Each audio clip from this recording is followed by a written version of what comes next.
Nous lisons dans Marc, chapitre 1er,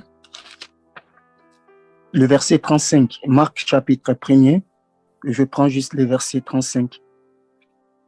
Vers le matin, pendant qu'il faisait encore très sombre, il s'éleva et sortit pour aller dans un lieu désert où il pria.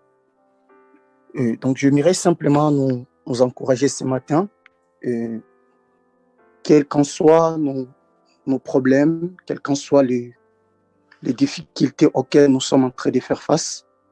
Et là, c'est notre modèle Christ qui nous donne ces modèles. Comment nous devons à chaque instant commencer nos journées, comment nous devons commencer parfois nos projets qu'on a. La meilleure manière, si nous voulons réussir dans nos vies, dans la journée, c'est d'abord commencer avec le Seigneur. Et ici, on nous dit que Jésus, je ne sais pas dans quelle saison, peut-être c'était pendant l'hiver, mais lui, il acceptait de se séparer de la foule, de s'écarter, d'aller loin pour aller chercher la face de l'Éternel. Donc, étant enfants de Dieu, nous les reconnaissons très bien et nous les connaissons que notre réussite dépend de la qualité de notre relation que nous avons avec notre Seigneur. Donc ici, Jésus-Christ nous donne ces modèles. Peu importe, parce qu'il y a des gens, lorsqu'ils ont des problèmes, ils ont des angoisses, ils passent par des moments sombres, ils passent par des vallées, des bacas, ils n'arrivent pas à s'approcher du Seigneur. Donc, ils essayent de placer la prière ou bien la présence de Dieu en 4e ou 5e position.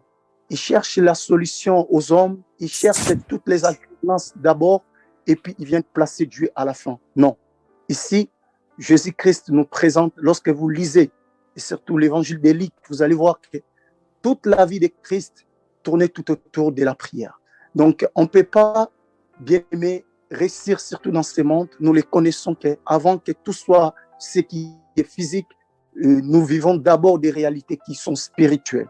Si nous voulons réussir, la meilleure façon de commencer ou de commencer nos journées ou de commencer nos projets, c'est de nous approcher de la présence de l'Éternel. Ici, le Seigneur, pour recevoir la joie de sa journée, il commençait d'abord avec Dieu. Pour recevoir la paix de sa journée, il commençait avec Dieu. Il avait tous les maux, il avait tous les problèmes, parce que la Bible dit qu'il est apparu comme un homme, comme un vrai homme. C'est-à-dire qu'il avait des problèmes. Il avait des troubles des gens qui se moquaient de lui, qui lui injuriaient. Il s'est levé un matin, il passait toutes les réalités. Il est apparu comme un homme. Il a traversé toutes les situations que l'homme peut traverser ici-bas.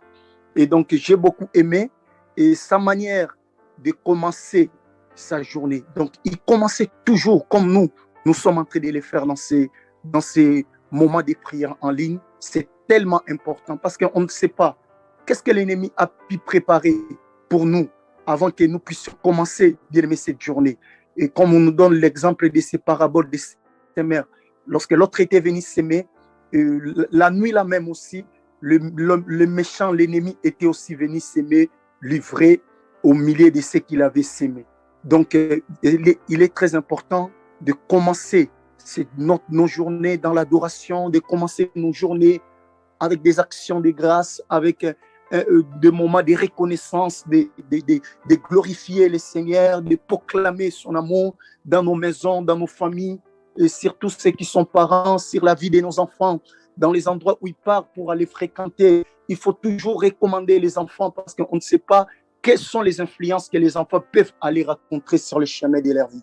Donc voilà, en un mot, c'est que je pouvais contribuer ou partager avec nous. Donc c'est toujours commencer avec Dieu si nous voulons bien terminer ce que nous sommes en train de faire. Merci. Amen. Merci mon bien-aimé pour ce puissant partage. Gloire à Dieu. Je laisse la parole à notre bien-aimé Laurent pour nous partager aussi un verset, pour nous encourager. Bien-aimé Laurent, je te laisse la parole. Oui, je suis là. Alors, ce matin, je voudrais partager avec nous, pas un verset directement, mais 2 Samuel, chapitre 22, 31 à 34, qui dit ceci. Les voies de Dieu sont parfaites, la parole de l'Éternel est éprouvée. Il est un bouclier pour tous ceux qui se confient en lui, car qui est Dieu si ce n'est l'Éternel? Et qui est un rocher si ce n'est notre Dieu? C'est Dieu qui est ma puissante forteresse et qui me conduit dans la voie droite. Il rend mes pieds semblables à ceux des biches. Il me place sur mes lieux élevés. Amen. Ce verset, je partage avec nous ce matin parce que quand on lit, on comprend que seul l'Éternel a la puissance de nous accorder ce dont nous avons besoin, la forteresse, la force, pardon, bien évidemment. C'est lui seul qui nous conduit dans tout ce que nous faisons. C'est vrai que nous avons beau travailler à être intelligent, avoir des compétences, mais lui seul, l'Éternel, est notre boussole, notre gouvernail, en quelque sorte, je veux dire. Et il dit, il rend le pied semblable à ceux des biches. C'est-à-dire qu'avec l'Éternel, nous avons la vitesse. Partout nous mettrons pied, c'est que l'Éternel est avec nous, nous donne la force et il nous élève en réalité. Parce que toute élévation en dehors de la présence de l'Éternel est toujours une élévation à polémique, au-delà de tout. L'ennemi, le diable nous fait des promesses d'accord tous les jours et nous propose de nous amener et de nous élever. Mais parfois, en réalité, c'est pour nous prendre quelque chose qui nous est cher. Mais quand nous confions en l'Éternel, que nous faisons de l'Éternel notre forteresse, que nous considérons d'autres dieux comme notre puissance, notre pouvoir, c'est que quand nous sommes élevés, nous ne sommes pas ébranlés, nous ne sommes pas inquiets en réalité. Nous avons l'assurance que nous allons atteindre les lieux élevés sans difficulté. Le verset 34, pardon, le verset 35 dit, 33, pardon, c'est Dieu qui est ma puissante forteresse.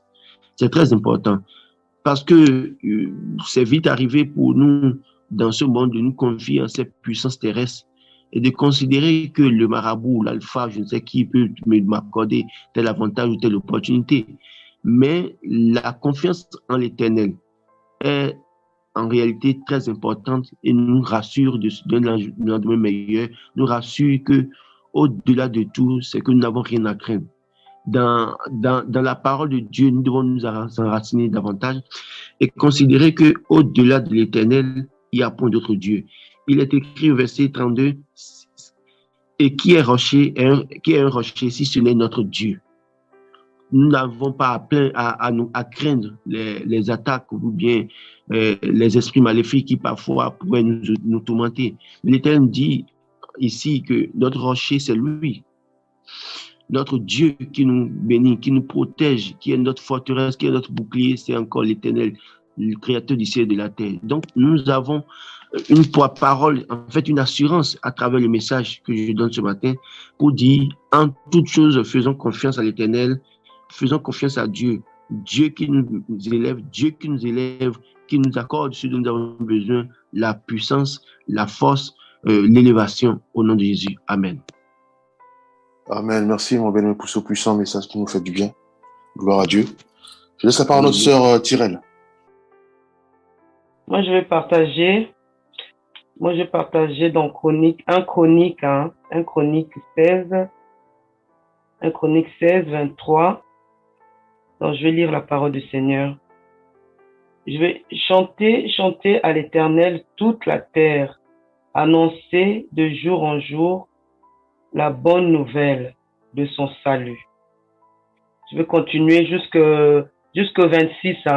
Donc, je suis toujours dans 1 Chronique 16, 23 et je vais lire jusqu'au 26. Chanter à l'Éternel toute la terre, annoncer de jour en jour la bonne nouvelle de son salut. 24. Raconter parmi les nations sa gloire, parmi tous les peuples des merveilles. 25.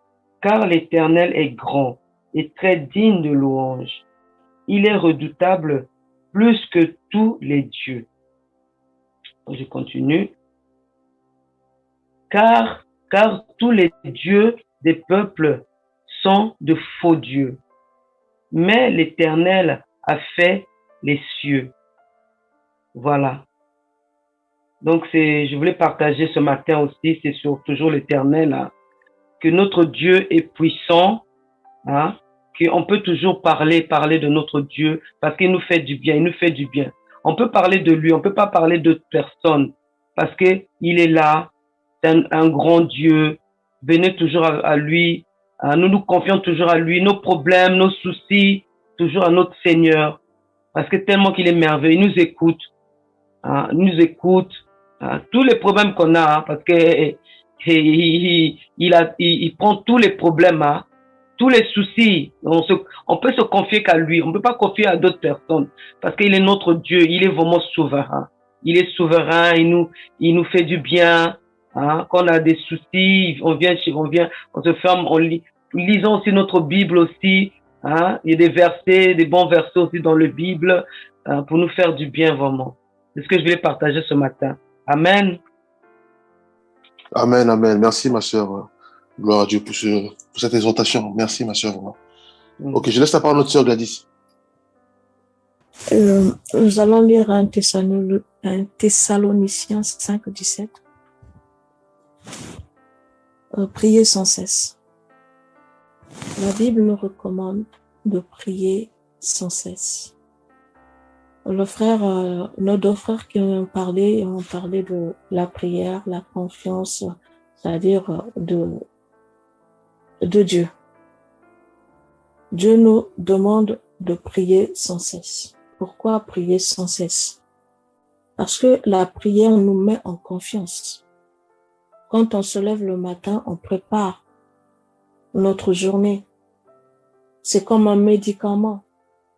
C'est quelque chose qui vient pour nous donner la force. C'est quelque chose qui est spirituel, même si on ne le voit pas. Mais ça vient faire beaucoup de bien parce que ça nous éloigne du mal. Ça nous éloigne de beaucoup de choses. Ça met en nous une lumière et cette lumière est claire. La prière nous met en communion avec Dieu. La prière enlève en nous toute souillure. La prière accélère les promesses de Dieu. Quel que soit le problème que nous avons, nous devons toujours rester devant la face de Dieu. Parce que la prière confirme notre intimité avec Dieu. Il y a certaines choses, là, à force de rester dans la présence de Dieu, ceux-là où, tous ceux qui sont spirituels, peu importe la nature, savent qu'en toi, il y a quelque chose. Mais cela ne vient pas de l'homme, mais cela vient de Dieu. C'est dans cette intimité, c'est en cherchant le Seigneur que le Seigneur met en nous cette marque. Il y a certaines personnes, après une grande bénédiction, ça peut être le mariage, ça peut être le travail, nous n'avons plus presque le temps en disant « Oh Seigneur, je suis pressé, je dois partir, on m'attend, amen, je suis parti. » Mais en fait, nous pensons rattraper le temps, or que nous faisons le contraire de ce que Dieu attend de nous. Le fait de faire les choses rapidement en se disant que j'ai prié ou j'ai pas le temps, je vais peut-être le faire après, nous repoussons les promesses de Dieu. Même pour aller plus loin, je pourrais dire qu'on raccourcit notre temps. On raccourcit nos jours. Le manque de temps nous met... Le manque de temps, en fait, emmène en nous la procrastination. Et c'est dans cette procrastination que nous allons retrouver en nous les œuvres de la chair. Nous détruisons en nous les choses que Dieu a mis comme les dons spirituels. Et on a d'autres qui, à cause d'un problème, à cause d'une persécution, à cause de ce qui se passe dans sa maison, n'arrivent plus à prier. Romains 8, 35 nous dit, qui nous séparera de l'amour du Seigneur? Quel que soit le problème, je dois marcher. Même dans la vallée, je ne cours pas, je dois marcher. Même dans la vallée, je ne vais pas compromettre. Je dois marcher. Je vais toujours chercher à être stable. Que le Seigneur bénisse sa parole. Amen.